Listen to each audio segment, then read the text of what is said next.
Los libros de Primera y Segunda de Crónicas. Aunque en nuestras Biblias son dos libros separados, esa división no es original. Debido a la longitud del rollo, el libro fue dividido en dos, pero fue escrito como un solo libro con una narrativa coherente. En nuestras Biblias en español, Crónicas viene después de los libros de Samuel y Reyes, y la mayoría de Crónicas es en realidad contenido repetido de esos libros. Así que la mayoría de los lectores modernos, cuando llegan a Crónicas, piensan, espera un momento, acabo de leer todo eso, y se lo saltan. Y eso es una pena, porque el libro es realmente único e importante en la Biblia. En el orden judío tradicional de la Biblia, Crónicas es en realidad el último libro porque resume todas las escrituras judías. La primera palabra en el libro es Adán, el primer personaje en el principio de la historia, y el último párrafo anuncia el regreso de Israel del exilio. Ahora, no sabemos quién escribió este libro, pero por los detalles en él, podemos saber que fue producido por alguien que vivió un par de siglos después de que los israelitas regresaran del exilio en Babilonia. Ahora, para este autor, Jerusalén y el templo fueron reconstruidos hace algún tiempo, y sabemos por Esdras, Nehemías, que las cosas no andaban bien. La gran esperanza profética era que la ciudad y el templo fueran reconstruidos, que Dios viniera a morar entre su pueblo. El rey mesiánico vendría, y todas las naciones estarían bajo su gobierno pacífico, y nada de esto ha sucedido.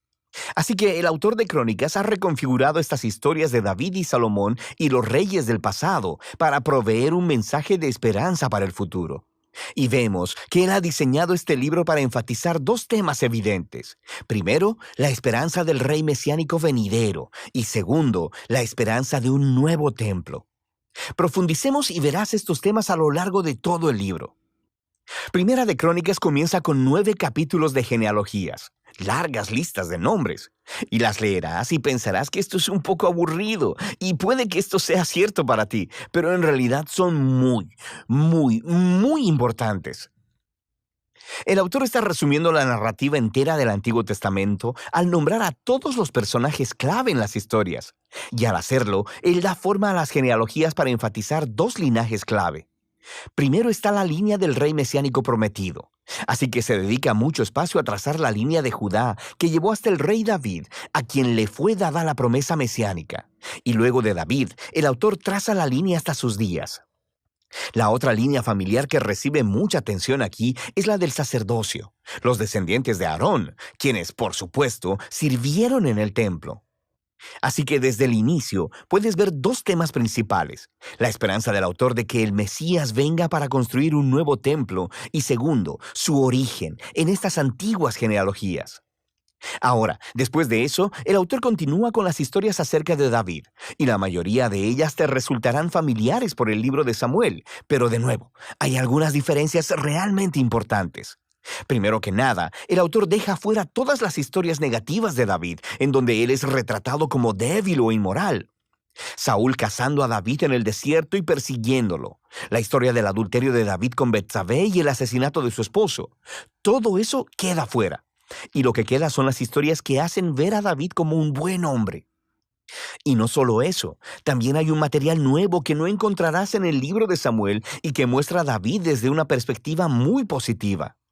Hay un gran bloque de capítulos donde David hace preparaciones para el templo.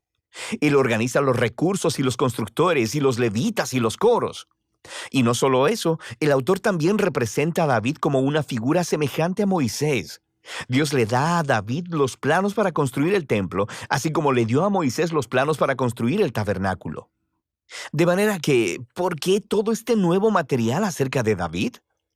El autor no está intentando cubrir las faltas de David. Él sabe que cualquiera puede ir a leer sobre ellas en el libro de Samuel.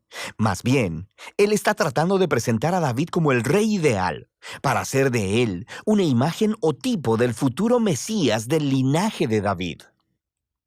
Es muy similar a cómo Jeremías y Ezequiel hablaron del Mesías venidero como un nuevo David.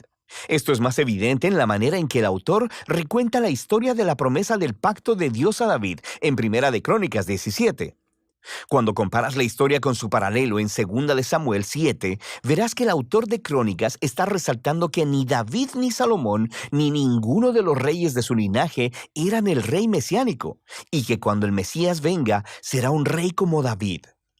Así que para este autor, estas historias del pasado acerca de David son lo que sostienen su esperanza para el futuro. Después de que David muere, continuamos en Segunda de Crónicas, que se enfoca en los reyes que vivieron en Jerusalén. Y de nuevo, hay muchas cosas que coinciden con Primera y Segunda de Reyes, pero hay muchas diferencias clave. El autor ha dejado fuera todas las historias sobre los reyes de Israel del norte para enfocarse en el linaje de David. Y hay mucho nuevo material acerca de estos reyes del linaje de David. Él resalta a los reyes que fueron obedientes a Dios y añade historias acerca de cómo su obediencia llevó al éxito y a la bendición de Dios. Pero también añade nuevas historias acerca de reyes que fueron infieles a Dios, no siguieron la Torá y llevaron a Israel a adorar a ídolos. Y estos reyes enfrentaron horribles consecuencias, lo que llevó al exilio de Israel, un desastre que ellos mismos provocaron. Así que toda esta sección se convierte en una serie de estudios de carácter en donde el autor quiere que las generaciones posteriores de israelitas aprendan de su historia familiar para que así sean fieles a su Dios y a la Torá. Ahora, la conclusión del libro es también realmente única. Justo al final del libro, el rey de los persas, su nombre es Ciro, le dice a los israelitas que pueden regresar a casa, volver del exilio y reconstruir la ciudad y el templo. Y él dice en la última línea del libro: «¿Quién de entre ustedes sea de su pueblo, suba allá, y el Señor su Dios sea con él».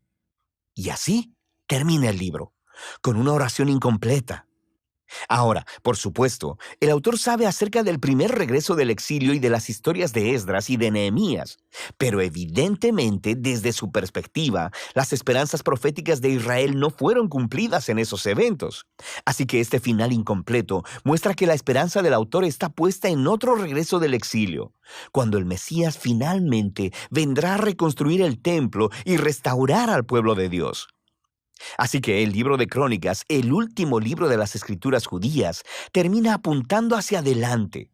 Llama al pueblo de Dios a mirar hacia atrás para mirar hacia adelante, porque el pasado se ha convertido en la fuente de esperanza para el futuro.